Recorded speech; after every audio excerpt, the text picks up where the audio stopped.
चलाइहा। गौरी के लाल हो हवानिया में चलाइहा। गौरी के लाल हो हवानिया में चलाइहा। कैलाश नगरिया से यहीं गौरा मैया। कैलाश नगरिया से यहीं गौरा मैया। संघवा में आई हैं, संघवा में आई हैं। शंभु महाकाल हो हवानिया में चलाइहा। गौरी के लाल हो हवानिया में चलाइहा। गौरी के लाल हो हवानिया में चलाइहा। अवध नगरिया से यहीं सीता मैया। अवध नगरिया से यहीं सीता मैया।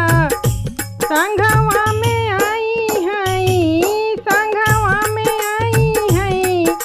कौशल्या के लाल हो हवानिया में चलाइहा। गौरी के लाल हो हवानिया में चलाइहा। गौरी के लाल हो हवानिया में चलाइहा। गौरी के लाल हो हवानिया में चलाइहा। गौरी के लाल हो हवानिया में चलाइहा। गौरी के लाल हो हवानिया में चलाइहा। बरसाने नगरिया से यहीं राधा रानी। बरसाने नगरिया से यहीं राधा रानी।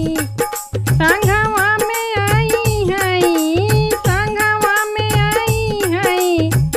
जसुदा के लाल हो हवानिया में चलाइहा।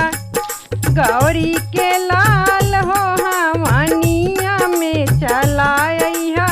गौरी के लाल हो हवानिया में चलाइहा। गौरी के लाल हो हवानिया में चलाइहा। पुष्कर नगरिया से यहीं सरस्वती रानिया।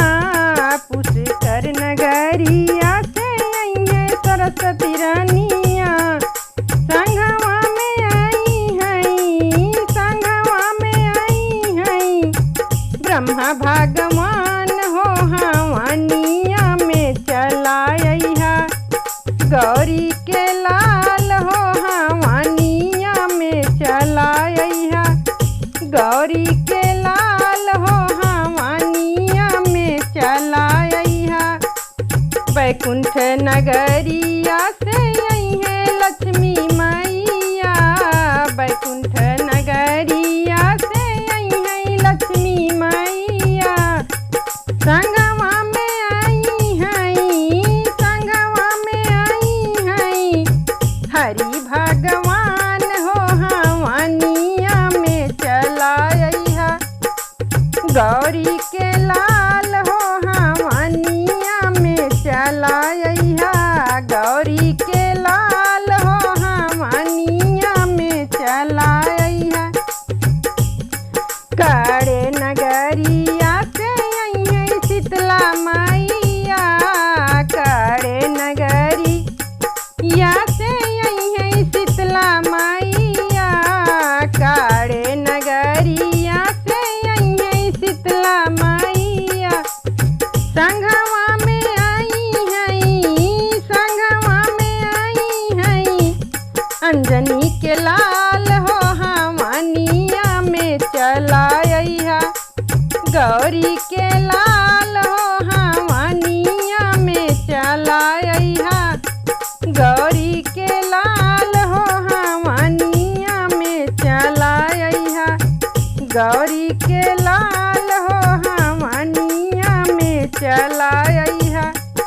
गौरी के लाल हो हवानिया में चलाइहा।